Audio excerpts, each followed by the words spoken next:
এখন আমরা গুপ্তার ঘাটে এসে পৌঁছেছি। এখানে শ্রীরাম সমাধি নিয়েছিলেন। এখানে একটা ছোট স্টোরি আছে। এখানে শ্রীরামের সঙ্গে যমরাজ দেখা করতে এসেছিলেন এবং তখন শ্রীরামকে বলেছিলেন যমরাজ যে আমি যখন আপনার সাথে কথা বলবো তখন যেন কেউ সেই কথা না শোনে বা না দেখে, তার মাঝে না ঢোকে। যে ঢুকবে তাকে আপনি মৃত্যুদণ্ড দেবেন, এরকম একটা বচন দিন আমাকে। তো শ্রীরামচন্দ্র বলেছিলেন ঠিক আছে তাই। এবার লক্ষ্মণজিকে দরজার বাইরে দাঁড় করিয়ে রেখেছেন শ্রীরামচন্দ্র, বলেছেন কেউ আসলে কিন্তু দেখা করতে দেবে না, আমার সাথে ইন্টারাক্ট করবে না। তো তারপরে কি হয়েছিল, দুর্বাসা মুনি সেই সময় এসেছিলেন রামজির সঙ্গে দেখা করতে। তো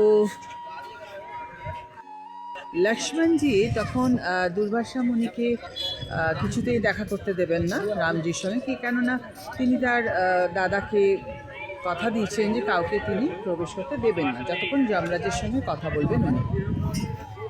এবারে দুর্বাসা মুনি তো প্রচণ্ড রাগী ছিলেন।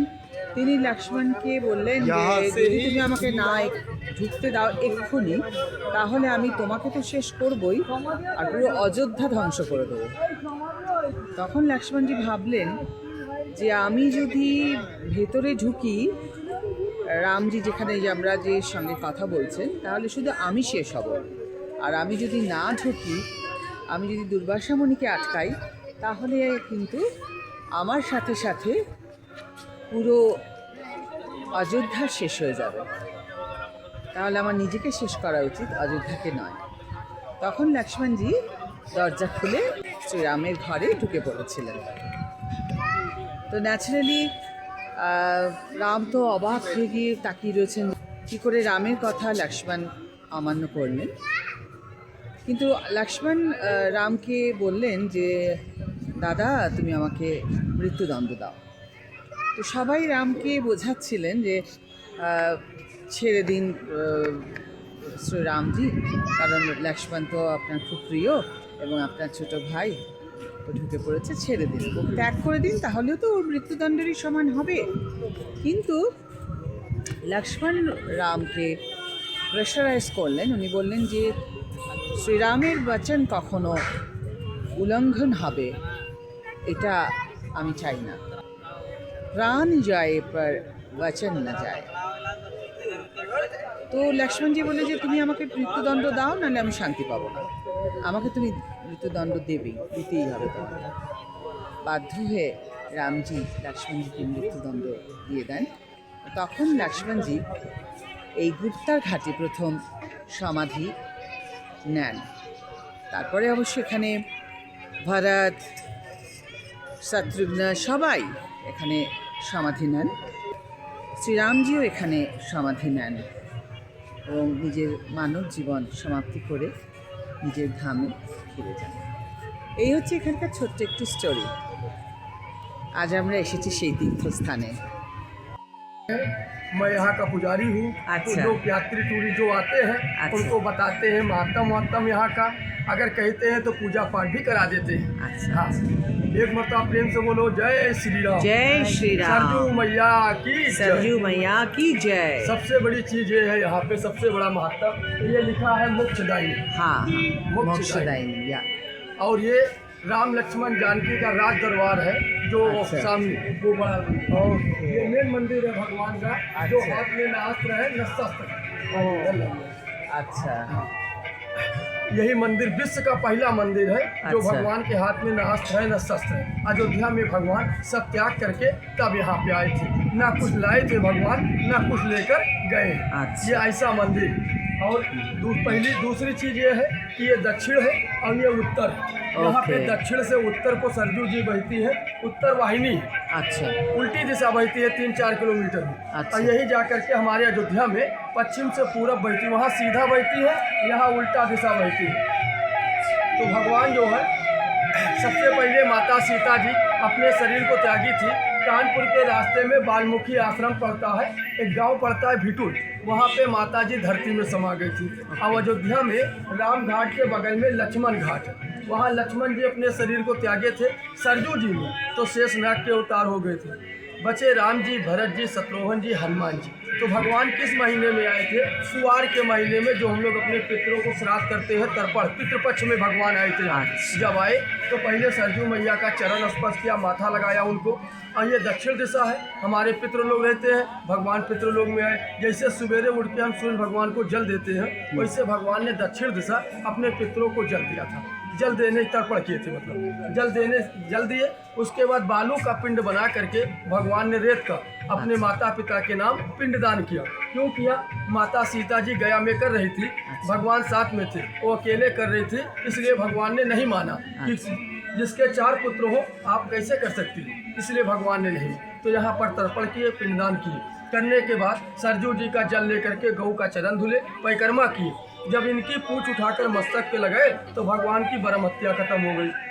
क्योंकि रावण ब्राह्मण था ना, भगवान क्षत्रिय थे, लंका में मारे थे, तो उनको ब्रह्म हत्या लगी थी। तो भगवान ने सोचा दक्षिण से उत्तर को सरजू जी बह रही हैं और पितृलोक चल रहा है और गौ घाट है, तो अपने माता पिता को भी तार देंगे और गौ का पूजा करने के बाद अपना ब्रह्म हत्या उतार लेंगे। तो जब भगवान की ब्रह्म हत्या खत्म हो गई तो भगवान 4 कदम सरजू जी के अंदर जाते हैं इतने पानी में, तो सारे देवी देवता उपस्थित होते हैं, ब्रह्मा जी उपस्थित होते हैं। तो ब्रह्मा जी कहते हैं कि हे भगवान, जिस कार्य के लिए आए थे वो कार्य आपका संपन्न हुआ, रावण मर गया, लीला खत्म हो गया प्रभु, और 11,000 वर्ष आपका धरती पर पूर्ण हो गया है। अब आप वैकुंठ धाम पधारिए और जिस रूप में जाना चाहते हैं प्रभु, जिस रूप में धारण कर सकते हैं, चाहे वैष्णव रूप में या जिस रूप में आप जाओ। तो भगवान डुबकी नहीं लगाते, जल समाधि नहीं लेते हैं, ना भगवान कभी मरते हैं, भगवान खाली रूप बदलते हैं। वो राम से विष्णु के अवतार हो गए, विष्णु चक्रहरि। देवलोक से विमान आया, भगवान उस पर बैठ गए। भरत और शत्रुघ्न ने कहा कि हे प्रभु, हमें भी अपने साथ लेते चलो, कहीं तथास्तु। तो भरत जी को समापित किए शंख में और शत्रुघ्न को समापित किए चक्र में, क्योंकि भरत और शत्रुघ्न एक चक्र एक शंख थे। समापित करने के बाद प्रजा कहती है जो भगवान के साथ में आए अयोध्यावासी, ये प्रभु हमें भी अपने साथ लेते चलो, कहीं तथास्तु।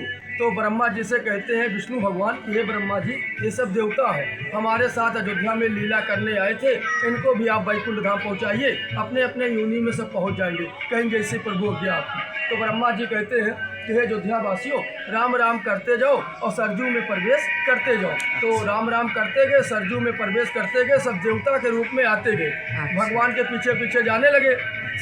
हनुमान जी पीछे खड़े थे, दौड़ के आए, चरण पे गिर पड़े कि प्रभु जहाँ आप वहीं हम, बिना आपके हम नहीं रह पाएंगे। तो कहे हे हनुमान, अगर आप हमारे साथ चले जाएंगे तो राम को जानने वाला संसार धरती पे कौन रह जाएगा और कलयुग में राम नाम का प्रचार कौन करेगा। इसलिए हनुमान जी को यहाँ रोक दिए, अजय अमर का वरदान दिए कि जाइए अयोध्या में सबसे ऊँची गद्दी तुम्हारी रहेगी और कलयुग में आप अजय अमर रहेंगे, सबकी रक्षा करना, और कोई देवी देवता नहीं रहेंगे। तो हनुमान जी को हमारे अयोध्या का राजा घोषित कर दिए वहाँ, और कलयुग का भार हनुमान जी को पल्ला दी। तो हनुमान जी के हनुमानगढ़ी अयोध्या में बैठ गए। हाँ, और भगवान यहाँ से साकेत धाम, विष्णु लोग वैकुंठ धाम को चले गए।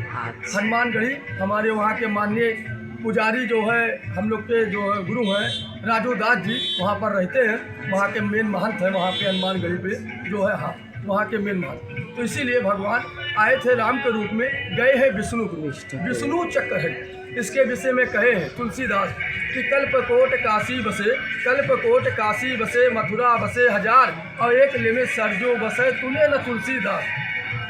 ये है, बहुत बहुत धन्यवाद, नमस्ते, ये जय श्री राम। और यहाँ पे 2 चीज़ है, यहाँ पे अगर आने से पितरों का पूजा करने से अपने माता पिता ना हो, दादी दादा ना हो, आजी आजा ना हो, नानी नाना, दक्षिण दिशा जल गिराने से उनके आत्मा को शांति मिलती है कि हमारे कुल में कोई आया है, हमको भी जल दिया है, जहाँ पे भगवान ने स्वयं सबको तारा है।